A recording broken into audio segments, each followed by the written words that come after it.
Intermittent fasting has blown up in the health sphere for a good reason, because basically it is as advertised. It is a great strategy to improve your overall health. And basically what it boils down to is this whole idea of calorie restriction.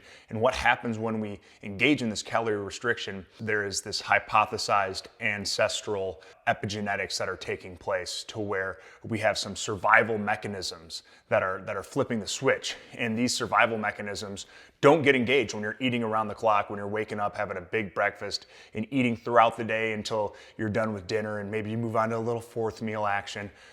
You never are activating these genetic switches to enter these beneficial survival modes.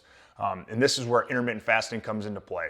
And there's been a whole lot out there on why intermittent fasting is good and all the benefits. And if you're watching this video, you're curious about that. And I want to lay out exactly how to start intermittent fasting. Where do you begin? Where do you end? What can you do? What are you not supposed to do? And what does it look like? So let's get into how this free, simple, and effective modification to how you're eating can be a total health game changer. Hey guys, I'm Jared Valdier from Blindside Health. I've spent the last decade battling in the trenches of the NFL and trying to maintain my health doing so. And I've learned some awesome stuff along the way.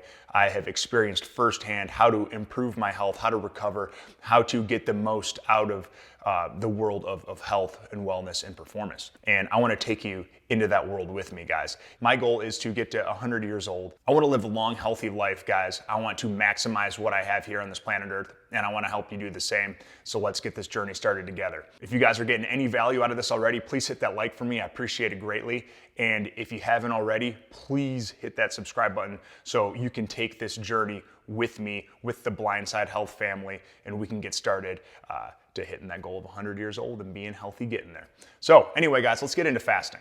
So this whole idea around fasting really comes down to calorie restriction. That's the main goal. When you start to restrict calories, you're going to open this Pandora's box of survival mechanisms. And these survival mechanisms are what gives us all these great benefits to intermittent fasting. So while you're in this calorie restricted or fasted state, there are several pathways that are activated, and these are where you really get into the benefits. And these benefits look like better blood sugar control, so you don't have those big ebb and flows of energy, those big crashes and spikes during the day.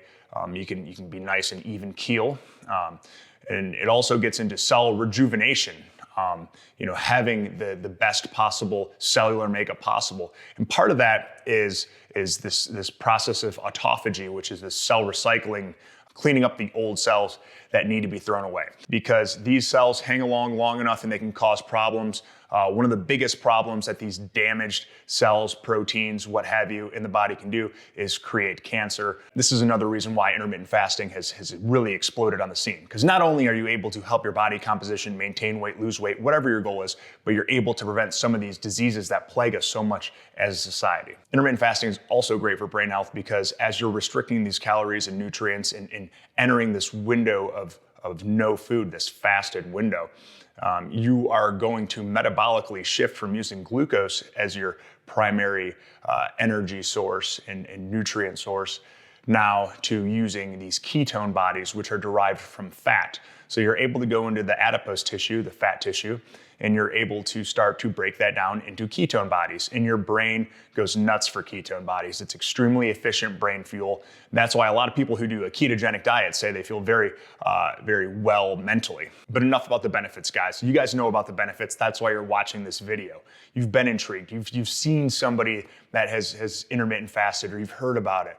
Someone's been close to you, and now you're trying to figure out, how do I do this? Where do I get started? Do I do it every day? I like eating food and now I can't eat food all the time. That sounds kind of crazy to me. Like, what do I do? And so there's a lot of ways you can do intermittent fasting. There's an alternate day fast where every other day you choose to only eat about a quarter of the calories you would usually consume. Then there's 5-2 fasting, which is you're picking 2 days a week to cut those calories to a quarter of what you would consume. If you're doing that, make sure those 2 days are spaced out. And then you get into kind of the time-restricted eating. And the most popular versions of time-restricted eating are a 16-hour fasted, 8-hour fed window. That's where you are eating all your food within a certain period of time. And like I said, that 16-8, that's just the most popular one. Certainly play around with other time frames. I've taken that all the way up to 20 hours fasted, 4 hours eating, and seen some really, really good results. And then, kind of the last form of time-restricted eating is just going a full 24 hours fasted and doing that about once a week. If you're practicing any of the time-restricted eating, there's some good rules that I want you guys to know about. Number one is you can't consume anything that has calories when you're in your fasted window. But you can have black coffee, you can have unsweetened tea, you can have water. Have plenty of that. In fact, coffee and the caffeine, even from the tea, can help boost some of the fasting effects, especially some of the weight loss effects. And there's also some other good pointers around time-restricted eating. If you are going to practice this 16-8-hour method or a full 24-hour fast once a week, it's a good idea to break that fast gently. And I usually do that through a collagen peptide protein shake. I've made a video on that before. You guys can check it out on my library, my little secret recipe on having this gut-nourishing protein shake that is great to incorporate during fasting. But anyway, that's gonna help soothe and nourish the GI tract because it can get a little irritated during times of fasting. You wanna make sure it just has a nice, healthy mucosal layer, and having collagen peptides and other gut-nourishing additives to that protein shake are going to help do just that. Then another tip, once you get into that eating window, be mindful of what you're eating. Make sure you're not eating a bunch of junk. Make sure you're eating as many whole, unprocessed foods as possible. If you want to get the most out of this, really try to eat as clean as possible during that window. And then you'll maximize your results. Also make sure you get enough protein during that feeding window. Again, that's why I like to add that collagen peptide shake when I am ending my fast, because it's jump-starting my protein consumption, which I need to make sure is up when I'm intermittent fasting, because I don't want to start tapping into my lean mass and my muscle as a fuel source. I want to tap into fat as a fuel source. And this way your body has now become more pliable in using fat and carbohydrates as energy sources instead of just being reliant on carbohydrates. A question that people might have when they're doing this time-restricted eating, especially if it's the 16-8 format, which is really the most popular. That's what I try to do. I try to do a minimum of a 16-hour fasted window each day of the week.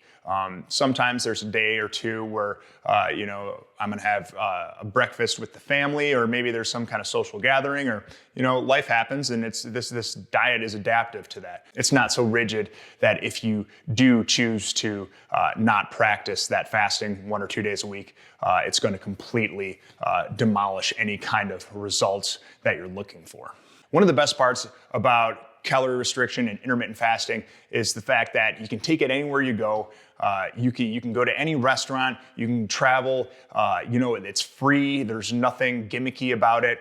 It's just kind of a blueprint that you follow to increase your overall health. And it's pretty amazing, all the awesome health benefits that it brings. I'll link a great comprehensive study in the description below that really outlines everything benefit-wise that intermittent fasting brings in regards to cognitive benefits, blood sugar benefits, cancer prevention benefits, longevity benefits, sports performance benefits, all that good stuff. And that sports performance bit leads me to this next tip, that if you're going to work out and you're practicing time-restricted eating, to work out sometime during that fasted state if you want to maximize the fat loss. If you're trying to work out and you're trying to either train for some kind of competition, or your goal is to get as strong and add as much strength as possible, then it might be a better idea to train during your feeding window. Also during fasting, guys, try to limit alcohol and sugar intake, and especially try to limit alcohol during those later hours in your feeding window. If you want to start the time-restricted eating, this 16-8 format of intermittent fasting, but it's kind of daunting, you're not sure how you'll do with going right into it with a 16-hour fast, don't worry. Just start with a 12-hour fast and follow that up with a 12-hour feeding window. That's very easy. All that entails is being done eating your food, say around 8 p.m., and then the next morning at 8 a.m. is when you can start feeding again. That gives you a 12-hour fast. And then the next day, try to extend that fast to 13 hours of fasting, 11 hours of feeding, and take that until you hit that 16-hour fast mark.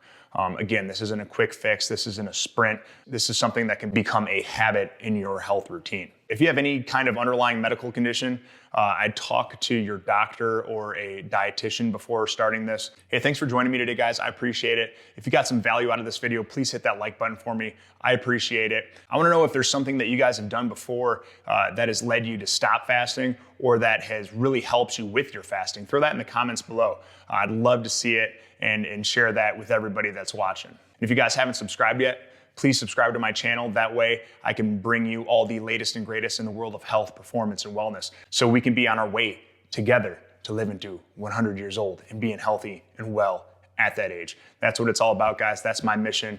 That's what I want to bring to you. And I appreciate you joining me today, and I'll talk to you later.